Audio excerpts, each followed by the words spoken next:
पहले मैं जैसा कि आपको बता रही थी कि प्रधानमंत्री नरेंद्र मोदी वहां पहुंचते हैं बॉटनिकल गार्डन, और वहां पर किस तरह से बापू को वहां पर वो नमन करते हैं। ये देखिए, ये उस वक्त की तस्वीरें हम आपको दिखा रहे हैं कि कीव में वहां पहुंचते हैं बापू की प्रतिमा के पास और उनको पुष्प अर्पित करते हैं, उनको नमन करते हैं। ये उस वक्त की तस्वीरें, ये बॉटनिकल गार्डन जो वहां पर है, ये तब की तस्वीरें हम यहां पर आपको दिखा रखे हैं। तो सुबह से लेकर अभी तक का जो ये सफर है किस तरह से रहा, हम उन बायलैटरल टॉक्स पर भी आएंगे, क्या कुछ रहा, कौन कौन से वो समझौते रहे, उन पर भी आएंगे। लेकिन ये तस्वीरें हम आपको दिखा रखे हैं।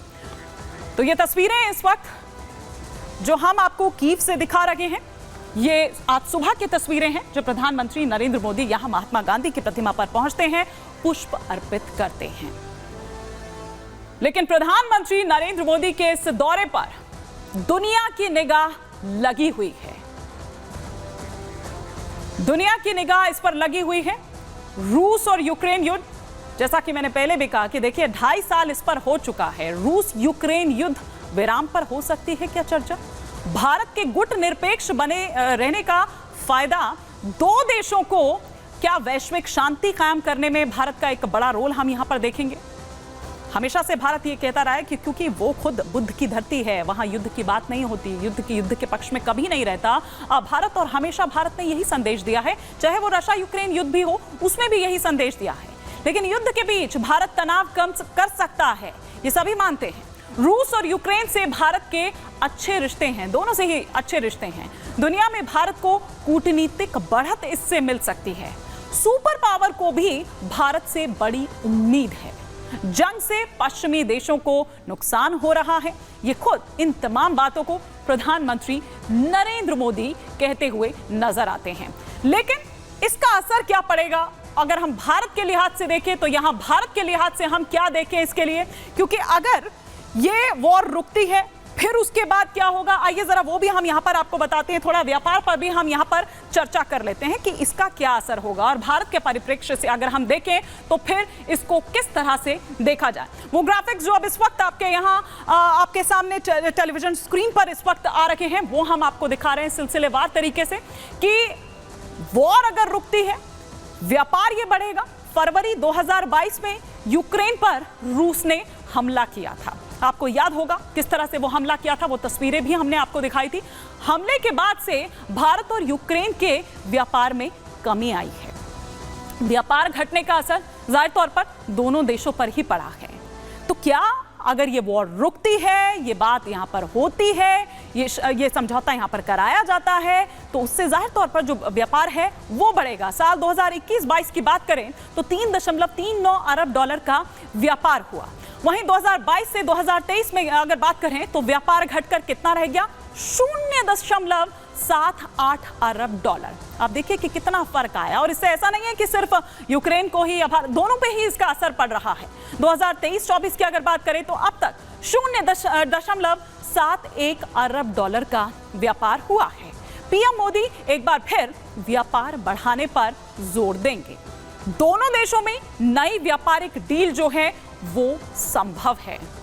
तो वो भी जो हम यहां आपको दिखा रहे हैं कि कुछ ऐसी डील हुए भी हैं, वो भी हम यहां आपको दिखा रहे हैं। लेकिन कुछ और ग्राफिक्स के जरिए जो हम यहां पर आपको जानकारी दे रहे हैं, वो भी फटाफट से यहां पर दे देते हैं कि क्या क्या और कार्यक्रम और क्या क्या भारत और यूक्रेन के सामरिक रिश्तों की अगर बात करें, रक्षा क्षेत्र में भारत और यूक्रेन की साझेदारी है।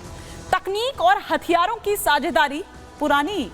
इसके अलावा भारत यूक्रेन से लेता है R-27 मिसाइल, कुछ जो पार्ट्स भी हैं वो भी यहां पर। मिसाइल का इस्तेमाल भारत के फाइटर जेट में किया जाता है। ये मिसाइल रूस और यूक्रेन दोनों देशों के पास है। तो ये हम आपको भारत और यूक्रेन के जो सामरिक रिश्ते हैं किस तरह से हैं, क्या उसमें किस तरह की भूमिका है, वो बता रहे हैं। भारत दोनों से इन मिसाइलों को इंपोर्ट करता है। भारत और यूक्रेन के बीच $70 मिलियन का रक्षा समझौता हुआ।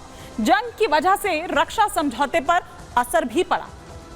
किस तरह से, अभी थोड़ी देर पहले हम वो व्यापार की भी यहां पर बात कर रहे थे, और रक्षा समझौते पर भी इसका असर पड़ा। लेकिन अगर ये युद्ध खत्म होता है तो जाहिर तौर पर कि ये जो समझौता, ये रक्षा समझौता जिस पर असर पड़ा है, ये वापस क्या पटरी पर उस तरह से आ पाएगा? इस पर किस तरह का असर पड़ेगा, इस पर किस तरह का फर्क आएगा, ये भी हम यहां पर बात कर रहे हैं। लेकिन इसी से जुड़ी एक रिपोर्ट हम आपको यहां पर दिखाते हैं।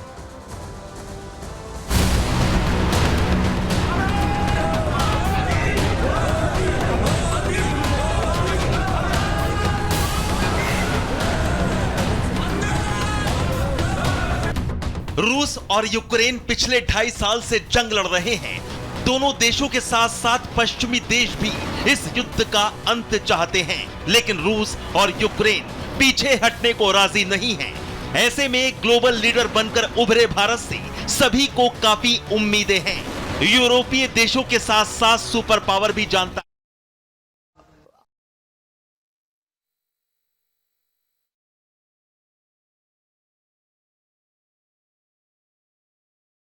तो तस्वीरें इस वक्त देखिए हम आपको दिखा रहे हैं भारत और यूक्रेन के बीच जो बायलैटरल टॉक्स और क्या कुछ वो समझौते हुए हैं, वो हम यहां पर आपको दिखा रहे हैं, बता रहे हैं। साथ ही साथ जिस तरह से हम बात कर रहे हैं, क्योंकि युद्ध क्षेत्र है, ये जो बैठक चल रही है उसकी तस्वीरें भी हम आपको दिखा रहे हैं। इस पे आप देख रहे हैं कि विदेश मंत्री एस जयशंकर भी आपको यहां पर नजर आ रहे हैं, साथ में प्रधानमंत्री नरेंद्र मोदी नजर आ रहे हैं, आपको डोवल साहब यहां पर नजर आ रहे हैं। ये तस्वीरें इस वक्त हम आपको कीव से दिखा रहे हैं, यूक्रेन की राजधानी कीव से तस्वीरें दिखा रहे हैं। और साथ ही साथ ये भी कि किस तरह से यूक्रेन और रूस के बीच जो एक संतुलन है, एक संतुलन साधने की भी वो चुनौती, लेकिन जो समझौते हुए उन पर हस्ताक्षर करते हुए, और क्या क्या वो समझौते हुए हैं।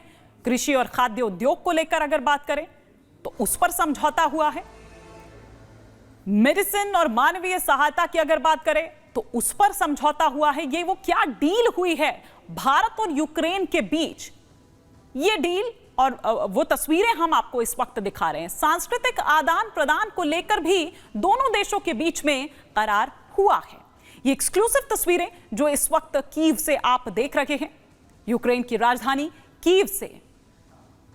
और साथ ही साथ ये युद्ध क्षेत्र से प्रधानमंत्री मोदी ने जो अपील की है वो भी हम आपको यहां पर बता रहे हैं। और किस तरह से रशिया और यूक्रेन के बीच एक संतुलन साधने की चुनौती प्रधानमंत्री नरेंद्र मोदी ने ना केवल यहां बल्कि इससे पहले भी कई मंचों पर हमने देखा।